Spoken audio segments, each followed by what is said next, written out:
Patrick Claude Ekeng n'est plus.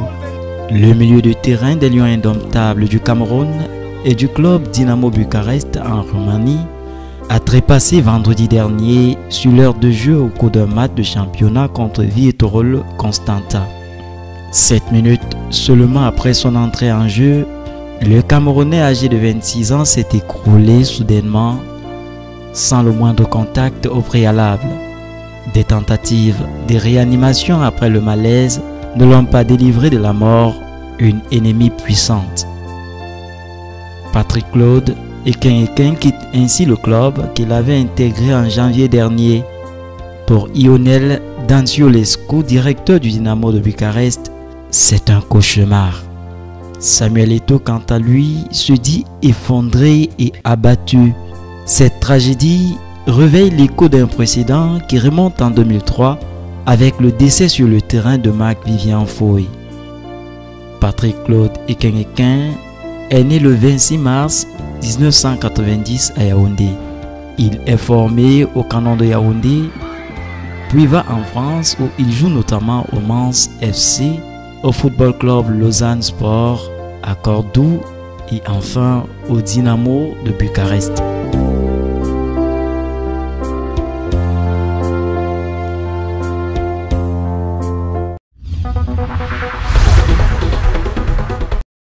Selon le décret présidentiel de 2011 portant sa création, son organisation et son fonctionnement, le CRACEJ, le Centre hospitalier de recherche et d'application en chirurgie endoscopique et reproduction humaine, est un établissement public administratif de type particulier. Doté de la personnalité juridique et de l'autonomie financière, il est placé sous la tutelle technique du ministre de la Santé publique et sous la tutelle financière du ministère des Finances. Le CRACEJ est une structure publique de recherche et de soins à vocation nationale et internationale. À ce titre, il est notamment chargé de la prise en charge des grossesses à très haut risque, de mener des activités de recherche en matière d'endoscopie et de reproduction humaine, de dispenser les soins de santé en gynécologie classique et obstétrique, en intervention endoscopique, en consultation externe, en assistance à la procréation et en fécondation in vitro, et pose des diagnostics anténataux. Les premières interventions endoscopiques ont été pratiquées en avril 2015. Cet hôpital assure le diagnostic et le traitement de l'infertilité grâce aux nouvelles techniques qu'offre la procréation médicale assistée. Aussi, le centre peut mener des activités d'enseignement spécifiques en relation avec les administrations concernées et former des équipes spécialisées dans le cadre de ces missions, conformément à la législation et à la réglementation en vigueur. Les couples en proie aux problèmes de procréation ont officiellement trouvé solution. Reste à espérer que les prix seront à la portée de beaucoup de Camerounais, même si l'on révèle par exemple qu'une prise en charge pour procréation médicaments assistés de la consultation à l'accouchement peut avoisiner 2 millions de francs CFA.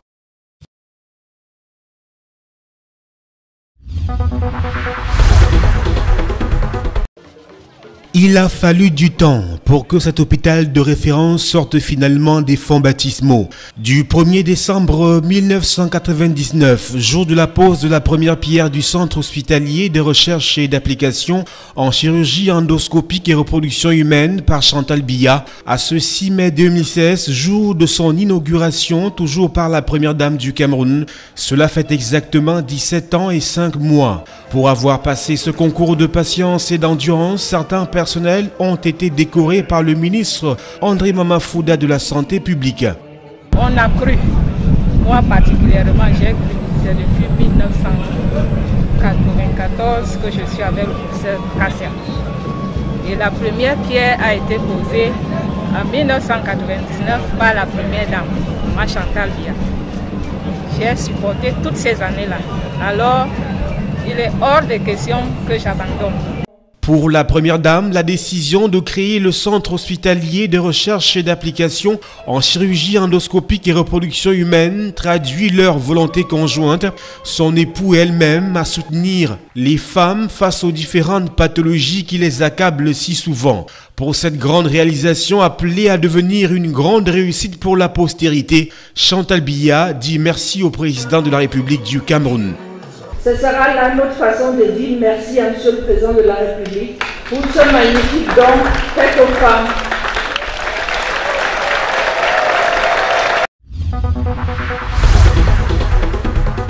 Le 26 juin 2012, le secrétaire de la Commission des droits de l'homme et des peuples de l'Union africaine est saisi d'une plainte de Jean-Marie Atangana Mebara, introduite sur le fondement de l'article 55 de la Charte africaine des droits de l'homme et des peuples. Une plainte dirigée contre l'État du Cameroun, elle fait suite à sa garde à vue, intervenue le 1er août 2008 pour des faits de détournement de deniers publics dans le cadre de l'achat avorté de l'aéronef présidentiel. Le 3 mai 2012, le tribunal de grande instance de Yaoundé acquitte le plaignant et ordonne sa mise en liberté le 4 mai 2012. Le 7 mai 2012, il est de nouveau inculpé et maintenu en prison, puis condamné plus tard par la Cour d'appel du centre à 15 ans de prison ferme.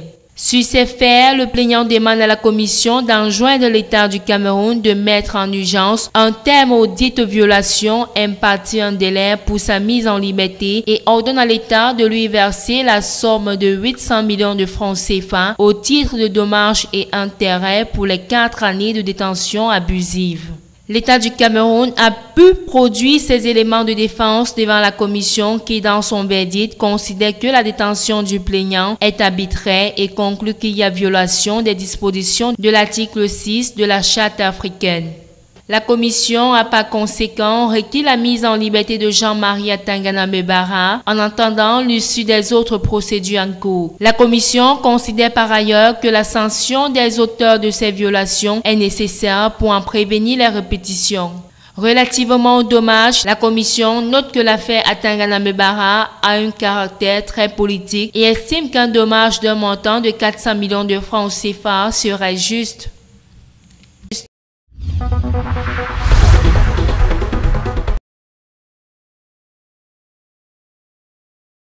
Il suffit de se rendre à un carrefour de la ville de Douala pour se rendre compte que les feux tricolores sont défectueux. À cela, ajoutons l'inconstance de l'énergie électrique qui, elle aussi, perturbe le fonctionnement maximal de ces installations. La question de leur entretien incombe au département de la voirie, de la circulation et des transports de la communauté urbaine de Douala. En guise de réponse à cette épineuse situation, le chef du département du transport et de la circulation à la CUD fait savoir que leur réhabilitation est en cours. La magistrature administrative de la ville a prévu d'investir près de 450 millions de francs CFA pour les 3 années à venir dans les équipements de signalisation. L'entreprise chargée d'assurer la maintenance est à pied d'œuvre selon ce dernier. Il précise par ailleurs que les solutions à moyen terme seront trouvées avec l'intégration dans les coffrets des feux des batteries d'alimentation autonome, question de suppléer le déficit en énergie qui représente un gros investissement. En 2017, il est prévu des feux du côté du carrefour d'Urbonne et Masson à Bonamoussadi. En 2018, ce sera au tour des carrefours Ange Raphaël à la Cité SIC et Ron Poulins à Makepe. En attendant la matérialisation de ces projets, les feux tricolores sont parfois substitués par la police aux heures de pointe. Les feux tricolores encore en bon état dans certains carrefours devraient être rénovés, tandis que d'autres intercessions devraient bénéficier de nouvelles installations. Pour 2016, les carrefours concernés sont Djonjo du côté de Bonapriso et le parcours Vita de Makepe.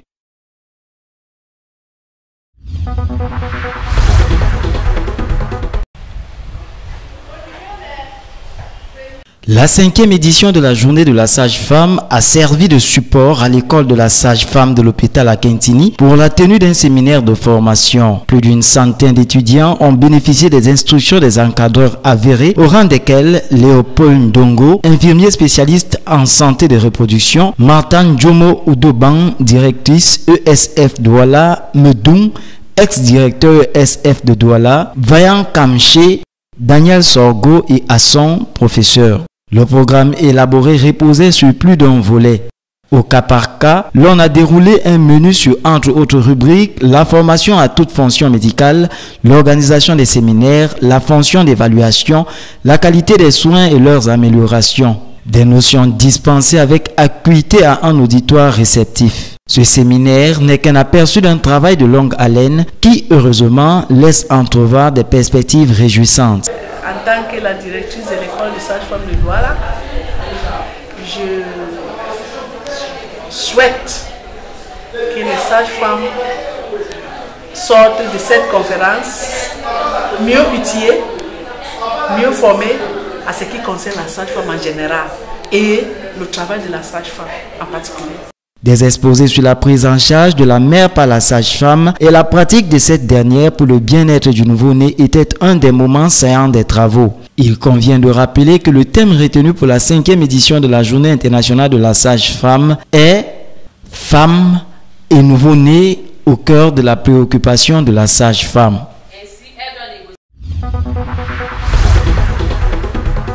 L'asthme est une affection respiratoire congénitale rangée dans la catégorie des allergies.